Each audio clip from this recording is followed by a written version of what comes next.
শর্মিলার হাতে যে আইফোনটা একবার কি জিজ্ঞেস করা দরকার ছিল না যে আমার বউর অনুমতি লয়ে পরে আইফোনটা দিয়ে দোকান দিছো দেখে কি দুশ হয়ে গেছে গা সবাই টেন্ডে মোবাইল দিলাইবা।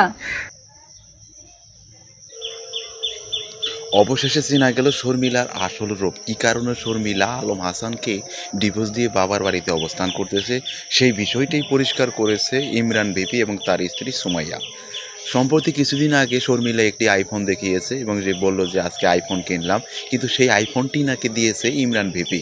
ইমরান ভিপি এবং ইমরান ভিপির স্ত্রীর মধ্যে যে একটা ঝগড়া হচ্ছে সেই ভিডিওটি আপনারা দেখেছেন, যেখানে সুমাইয়া অর্থাৎ ইমরান ভিপির স্ত্রী সুমাইয়া সে বলতেছে কেন সে শর্মিলাকে ফোন কিনে দিল তার অনুমতি ছাড়া। একজন অপরের স্ত্রী, যদিও বলি এখন স্ত্রী না, অন্যজনের স্ত্রী, তাকে কেন ইমরান ভিপি ফোন কিনে দিবে, বিষয়টা ভাবারই। আর ইমরান ভিপি কেনই বা শর্মিলাকে জড়িয়ে এই কথা বলবেন, সেটা একটা ভাবার বিষয়। আমরা বুঝলাম না কেন সুমাইয়া কেন আলম হাসানের স্ত্রীকে নিয়ে তার স্বামীকে এই ধরনের কথা বলবেন। অবশ্যই কিছু না কিছু এখানে রয়েছে। এই ইমরান ভিপির সাথে নাকি প্রেমের সম্পর্ক ছিল, এমন একটা কথা বলেছিল আলম হাসান। আলম হাসান বলেছিল তার স্ত্রীর সাথে ইমরান ভিপির একটা পরকীয়া প্রেম রয়েছে এবং গভীর রাতে তারা নাকি ফোনে কথা বলতো।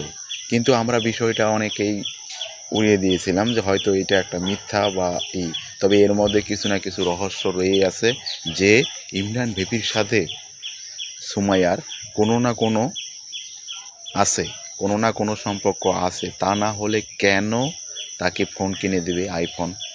শর্মিলা এই বলতেছে সে সোশ্যাল মিডিয়ায় থাকবে না, কোনো ভিডিও তৈরি করবে না, তাকে সোশ্যাল মিডিয়া আসা দরকার নেই। অথচ আমরা শর্মিলাকে পূর্বের থেকে অনেক পূর্বে যে তার চেহারা ছিল সেই চেহারা কিন্তু এখন তার নাই। বর্তমানে সে এখন অন্যরকম হয়ে গেছে। একটা মানুষের মধ্যে যদি প্রেম প্রেম ভাব আসে এবং তাদের ভিতরে যদি প্রেম প্রেম জাগে, সেই যে চেহারার একটা পরিবর্তন, সাজুগুজু ভাব, সেই জিনিসটা আমরা শর্মিলার মধ্যে লক্ষ্য করতে পারি। অর্থাৎ শর্মিলা যে এখন আগের মতো নয়, সেটা তাকে দেখলেই বোঝা যায়। তো আমরা জানি না যে কী কারণে